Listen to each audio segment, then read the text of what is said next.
12 சீஷர். அந்நாட்களிலே அவர் ஜெபம் பண்ணும்படி ஒரு மலையின் மேல் ஏறி இரா முழுவதும் தேவனை நோக்கி ஜெபம் பண்ணிக் கொண்டிருந்தார். பொழுது விடிந்தபோது அவர் தம்முடைய சீஷர்களை வரவழைத்து அவர்களில் 12 பேரை தெரிந்து கொண்டு அவர்களுக்கு அப்போஸ்தலர் என்று பெயரிட்டார். அவர்கள் யாரெனில், பேதுரு என்று தாம் பெயரிட்ட சீமோன், அவன் சகோதரனாகிய அந்திரேயா, யாக்கோபு, யோவான், பிலிப்பு, பர்த்தலமேயு, மத்தேயு, தோமா, அல்பேயுவின் குமாரனாகிய யாக்கோபு, செலோத்தே என்னப்பட்ட சீமோன், யாக்கோபின் சகோதரனாகிய யூதா, துரோகியான யூதாஸ் காரியோத்து என்பவர்களே. இரா முழுவதும் ஜெபம். அந்நாட்களிலே அவர் ஜெபம் பண்ணும்படி ஒரு மலையின் மேல் ஏறி இரா முழுவதும் தேவனை நோக்கி ஜெபம் பண்ணிக் கொண்டிருந்தார். வேதபாரகரும் பரிசேயரும் இயேசு கிறிஸ்துவின் மீது மூர்க்க வெறி கொள்கிறார்கள். ஆனால் இயேசு கிறிஸ்துவோ அதை பற்றி கவலைப்படாமல் ஜெபம் பண்ணும்படி ஒரு மலையின் மேல் ஏறி இரா முழுவதும் தேவனை நோக்கி ஜெபம் பண்ணிக் கொண்டிருக்கிறார். இயேசு கிறிஸ்து தனித்திருந்து ஜெபம் பண்ணிய பல சம்பவங்களை லூக்கா இந்த சுவிசேஷத்தில் எழுதியிருக்கிறார். ஜெபம் பண்ணாமல் நம்முடைய ஆத்மா விருத்தி அடையாது. நமது ஆத்மாவின் பாதுகாப்பிற்கும் பராமரிப்பிற்கும் ஜெபம் அவசியம். அந்நாட்களில் இயேசு கிறிஸ்துவின் சத்துருக்கள் அவருக்கு விரோதமாக மூர்க்க வெறி கொண்டிருந்த போது இயேசு கிறிஸ்துவோ ஜெபித்துக் கொண்டிருக்கிறார். இயேசு கிறிஸ்து ஒரு மலையின் மேல் ஏறி பிதாவாகிய தேவனிடத்தில் தனித்து ஜெபிக்கிறார்.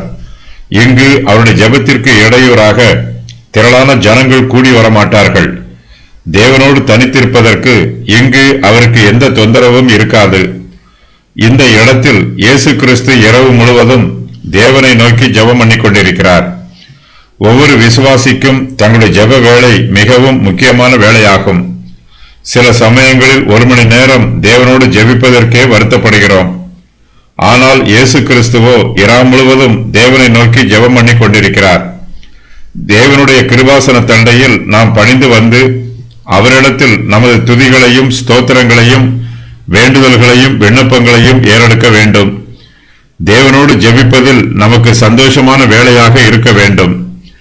ஜெபிப்பது நமக்கு பிரியம் உண்டாக வேண்டும்.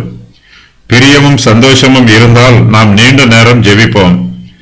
ஜெபத்தில் ஆர்வமில்லை என்றால் அவசரமாக ஜெபித்துவிட்டு நமது ஜெபத்தை சீக்கிரமாக முடித்து விடுவோம்.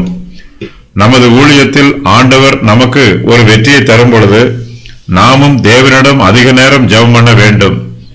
இப்படி ஜெபம் பண்ணினால் நமக்குள் பெருமை வராது. ஆண்டவர் நம்மை தொடர்ந்து ஆசீர்வதிப்பார். தேவனுடைய சமூகத்தில் நம்மை எப்போதும் தாழ்த்த வேண்டும். இதற்கும் தேவனுடைய உதவி தேவை. ஆகையினால் நம்முடைய ஊழிய அனுபவங்களில் தோல்விகள் ஏற்பட்டாலும் வெற்றிகள் ஏற்பட்டாலும் தேவனிடத்தில் அதிக நேரம் நம்மை தாழ்த்தி ஜெபிக்கும் பழக்கத்தை ஏற்படுத்திக் கொள்ள வேண்டும். அப்போஸ்தலர். இயேசு கிறிஸ்துவின் உபதேசத்தை அருகில் இருந்து கேட்பதற்காகவும் அவர் நடப்பிக்கும் அற்புதங்களை கண்ணார கண்டு சாட்சி பகர்வதற்காகவும் சுவிசேஷத்தை உலகம் முழுவதும் சென்று பிரசங்கிப்பதற்காகவும் இயேசு கிறிஸ்து 12 பேரை தெரிந்து கொண்டு அவர்களுக்கு அப்போஸ்தலர் என்று பெயரிடுகிறார். இரா முழுவதும் தேவனை நோக்கி ஜெபம் பண்ணிய பின்பு பொழுது விடிந்தபோது அவர் ஓய்வு எடுக்க சென்று விடவில்லை. பகற்காலம் இருக்கும் பொழுதே இயேசு கிறிஸ்து தொடர்ந்து கிரியை செய்கிறார். பொழுது விடிந்தபோது மற்றவர்கள் தம்மிடத்தில் வருவதற்கு முன்பாக இயேசு கிறிஸ்து தம்முடைய சீஷர்களை தம்மிடம் வரவழைக்கிறார். கர்த்தருக்காக ஊழியம் செய்கிற நாம் நம்முடைய நேரத்தை வீணாக செலவு செய்துவிடக்கூடாது. ஒரு நற்காரியத்தை செய்து முடிக்கும் போது மற்றொரு நற்காரியத்தை செய்ய ஆரம்பிக்க வேண்டும்.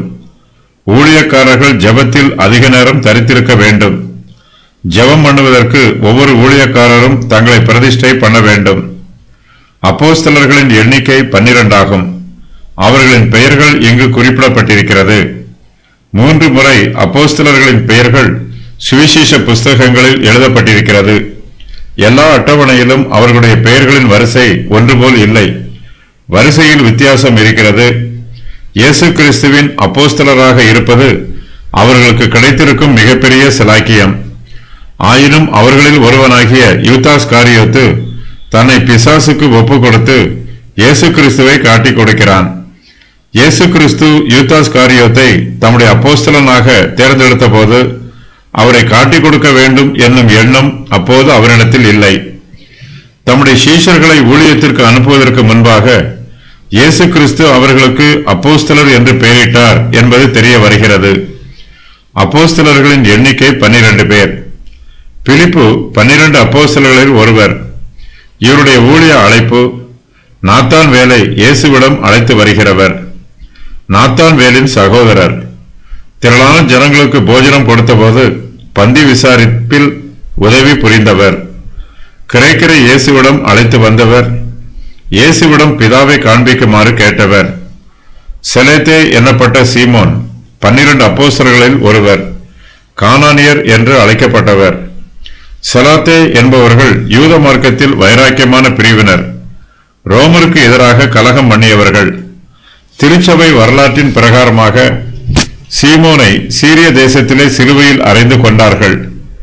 இவன் யாக்கோபு, மத்தேயு, யூதாஸ் ஆகியோரின் சகோதரர் எனவும் சீமோனை பற்றி ஒரு கருத்து இருக்கிறது. இயேசுவின் சீஷர்களில் ஒருதாய் வயிற்று பிள்ளைகளான சகோதரர்கள் சிலர் இருக்கிறார்கள். அவர்களுடைய விவரம் வருமாறு: பேதுருவும் அந்திரேயாவும், யாக்கோபும் யோவானும், பிலிப்புவும், நாத்தான்வேல் என்னும் பர்த்தலமேயுவும், யாக்கோபும் யூதாவும், யூதாஸ் காரியோத்து அல்ல, ஒருவேளை மத்தேயுவும். இந்த யூதா ததேயு, லபேயு எனவும் அழைக்கப்பட்டான். செலோத்தே என்னப்பட்ட சீமோனும் யாக்கோபு, யூதா ஆகியோரின் சகோதரராக இருக்கலாம் என்று ஒரு வரலாறு கூறுகிறது. இயேசு கிறிஸ்துவின் சீஷர்களுடைய பெயர் பட்டியல் 3 இடங்களில் கூறப்பட்டிருக்கிறது. இம்3 இடங்களிலும் யூதாஸ் காரியோத்தினுடைய பெயரே கடைசியாக வருகிறது. யூதாஸ் காரியோத்தை பற்றி கூறும்போதெல்லாம் அவன் துரோகி என்று அழைக்கப்படுகிறான். மனுஷ வரலாற்றில் துரோகி என்னும் பட்டம் அவனை விட்டு அகலாது.